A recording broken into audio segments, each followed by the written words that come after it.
A Boston Marathon tribute run and walk will be taking place today in Green Bay, and that's where we find Pauline Lee this morning. Hi, Pauline. Hello, I am at the start and finish line. Balloons, that's the hint. We are at the city deck, right next to the Fox River. This is where the tribute run will take place. Mr. Mayor, you have got the Boston colors on.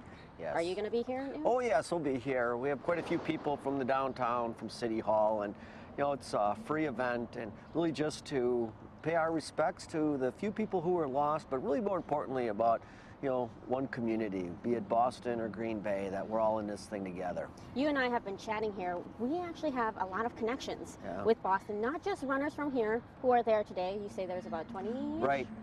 We've quite a few people from Green Bay. I mean, we're a running community. I mean, you look at the Bellin with over 20,000 people, the Salcom Marathon, which is a qualifying race.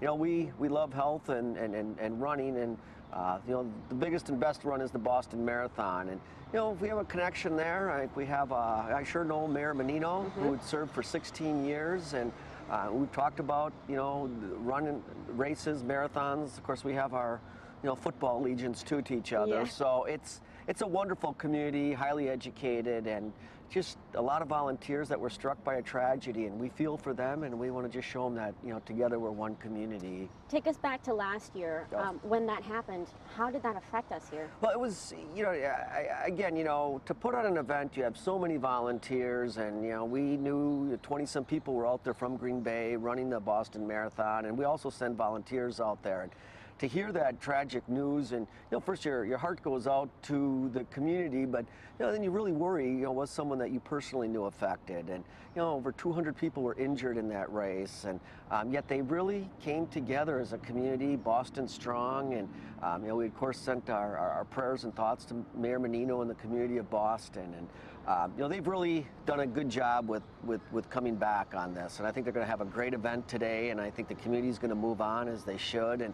we just want to be a small part of that and show our appreciation for how they handled this whole situation. This is kind of how we can all be Boston strong. No doubt. I mean, communities, look, we all live in wonderful communities. We all have many events and family focused and healthy communities, but you never know when you're going to be struck by a terrorist activity or just some mentally deranged person, and that happens. It happens in some of the safest communities, and we just want to say, look, we feel your pain, and we're praying for you, and we want to help celebrate your victory today, and that's what we're doing here in Green Bay. Well, thank you so much for sharing. Good to be here. Mayor is going to be running oh, yeah, 3 we'll miles. Run. Yeah, we'll run. I can do that. Run 3 miles. You can choose 1 mile, 2 mile, or 3 miles, and you can walk it or run it. So it's at your pace. Rain or shine. I know Pete said maybe a chance of thunderstorms. If there is, they'll just delay it for a bit, but it's going to happen today. So come out and show your support. At noon? At noon, at noon. All right, thanks, Pauline.